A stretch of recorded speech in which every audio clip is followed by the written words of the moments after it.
dulu waktu dia ya walau tahu bahwa suaminya begini mau bercerai aja masih maju mundur ya kan? Maju mundur. Bener nggak sih? Banyak majunya atau mundurnya? Kan kakak banyak yang interview aku ya. Tadinya maju, abis itu mundur, abis itu maju lagi banyak. Abis itu mantap. Abis itu mantap. Ini yang kamu bilang ya, percaya pada intuisi dan kamu tidak menyesali keputusan kamu. Dulu mungkin mundur karena ada kekhawatiran. Apa sih yang waktu itu kamu yang mundur yang mana? Enggak, maksudnya kan kamu bilang ya dulu kan mungkin khawatir dengan masa depan ya. Iya. Apa yang kamu bayangkan yang ternyata itu nggak kejadian kok gitu, yang kamu khawatirkan waktu itu? Kalau dulu tuh yang aku bayangkan namanya keluarga itu harus perfect. Ada ayah, ada ibu, ada anak-anak. Nah itu yang aku perjuangkan selama ini di pernikahan. Karena aku ngerasa ada sesuatu yang salah, tapi aku tetap fight karena aku mau utuh keluarganya. Tapi setelah aku menjalani ya kan kehidupan ini, aku ngerasa ternyata anak itu cuma butuh ya ibu yang bahagia gitu loh. Anak itu kayak sekarang nih, aku sama Andrew memang sudah berpisah, tapi kan dia juga kadang ketemu Andrew, ketemu aku juga, kadang spend time sama bapaknya. Jadi nggak ngelihat kita cekcok di depan matanya gitu loh. Kayaknya mental anak bakal lebih kena kalau kita nih terlihat baik-baik aja, tapi di depan anak tuh ribut atau maaf nih sampai KDRT, itu kan lebih ngancurin mental anak ya. Tapi Makanya kamu lihat sendiri nggak sih anak kamu perubahannya gitu dari pada saat kamu lagi sedih-sedihnya nih, aku waktu dia hamil kan dia nangis melulu ya, aku sampai khawatir itu bawaan hormon Bu. Ya maksudnya apa yang kamu lihat di anak kamu beda nggak? Karena kadang-kadang feelingnya ketika yang mana nih, yang pertama baby, yang pertama si Eshan. Kalau Eshan itu memang dia sepertinya walaupun dia masih umur 4 tahun, tapi dia udah mulai ngerti kalau ibu sama bapaknya itu udah nggak satu rumah gitu loh. Tapi karena dia masih kecil juga dan kita dua-dua kasih perhatian ke dia, nggak ada pertanyaan kayak kok nggak satu rumah. Cuma dia tuh anaknya kan suka bercanda ya. Kadang tuh kalau Andrew lagi ke Bali kan, aku anterin ke Andrew kan, terus aku misalnya lagi siap-siap, Cie, mama mau ketemu papa ya, gitu-gitu. Aku juga nggak ngerti kenapa dia tiba-tiba bercanda kayak gitu, ya gitu kan. Baru, iya dong, kan mau ketemu, emang mau nganterin abang, ketemu papa.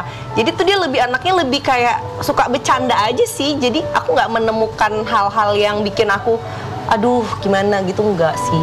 Gitu. Yang berikutnya perayaan ulang tahun saya yang pertama gitu kan. Kalau kita lihat kemarin Eshan ada itu bapaknya ya kan. Iya. Kalau yang ini kan di foto kayaknya emang nggak ada bapaknya juga, dan dia kayaknya nggak ada fotonya juga sama bayinya. Emang ada nggak sih dia atau kalian? Nggak ada. Emang nggak ada. Tapi aku udah undang lewat Mbak, karena memang saat ini akan lebih baik Mbak ya. sama bapaknya ya? Iya, lewat manajer saya, Mbak saya ya.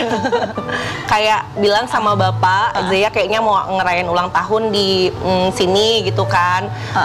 Kalau mau kasih hadiah boleh loh dari sekarang. Kalau nggak bisa datang ya kan terang-terangan aja kan. Terus ya udah dia kayak bilang apa ya, waktu itu kayaknya dia memang nggak ke Bali pas lagi nggak di Bali gitu. Jadi kayak ngundang temen ya, say. Iya, oh gitu. Tapi dia telepon atau video call atau apa? Aku lupa deh kayaknya. Biasa aja kayaknya, Mbak aja lagi. Biasa aja kayaknya. Biasa aja. Oh, oke, baiklah. Nah, ini tapi beberapa minggu setelahnya dia datang ke Bali. Oh, terus dia kan kalau Eshan kan udah gede nih, dia bisa pergi sama bapaknya tuh. Kalau bayinya gimana kalau sama bapaknya?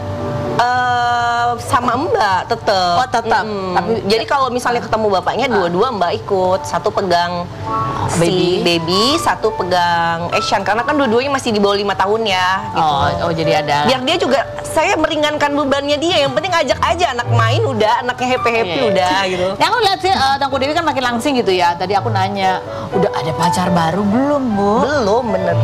Iya. Aku ngerasa kayaknya memang belum saatnya ya. Mungkin iya, betul sih. anak aku tuh masih kecil-kecil banget. Mau nge-gym aja, itu udah ditelepon-teleponin. Di kamar mandi aja udah digedor-gedorin. Gimana kalau mau pacaran ya, Bu ya, gitu loh. Nanti kasihan pacar saya gitu loh. Oke. Nah, ini postingan kamu juga yang menarik ya. Dia tulisannya adalah begini. Setelah jadi janda, aku baru tahu ternyata banyak suami yang nipu istrinya. Kenapa, Bu? Banyak pria-pria beristri mendekati ibu. Enggak sih, ini cuma kan aku sebenarnya tuh dari dulu tuh suka konten-konten receh ya, kayak iseng aja gitu loh, iseng aja buat kayak lucu-lucuan aja sih. Nanti istrinya pada worry lagi semua di rumah, nih laki gue nih. Tapi jujur nih, pernah nggak ada yang iseng-iseng halo gitu, apa gitu? kayaknya kalau di seumuran aku rata-rata lakinya pasti udah punya istri ya. Kecuali berondong ya. Ada nggak? Kalau halo-halo doang ya banyak lah. Iya kan? Segini, banyak lah. Banyak. Jangan gitu Bu, nanti saya istrinya pada nanyain ke saya, laki gue ada nggak DM lo nggak? Ya kan serem. Oke, baik, ini kita ada renungan ya. Kita mau tolong lengkapin kalimat berikut Renungan ini. para janda. Dewi, kalau kamu tidak bercerai, kamu Aku tidak akan bisa mendapatkan ilmu sebanyak ini di dalam hidup aku. ilmu apa? Menurut aku selama hidup aku ini the best year sih. Kayak aku dikasih apa ya? Bahwa ilmu apa? Ilham gitu loh. Kayak kalau bahasa kerennya spiritual awakening ya. Bahwa Iya salah satunya banyak. lah. Contohnya aku lebih kayak satu, jangan terlalu attach sama manusia. Oke. Gitu. Apabila bisa kembali ke masa lalu, kesalahan yang ingin kamu perbaiki adalah Jangan denial. jangan denial. Jadi kalau misalnya emang udah kuat, udah kenceng nih intuisinya, ya udah berarti itu bener gitu loh. Intuisi apa? Jangan menormalisasi hal-hal yang tidak seharusnya gitu. Apakah itu? Selain berikut ini jangan kemana-mana.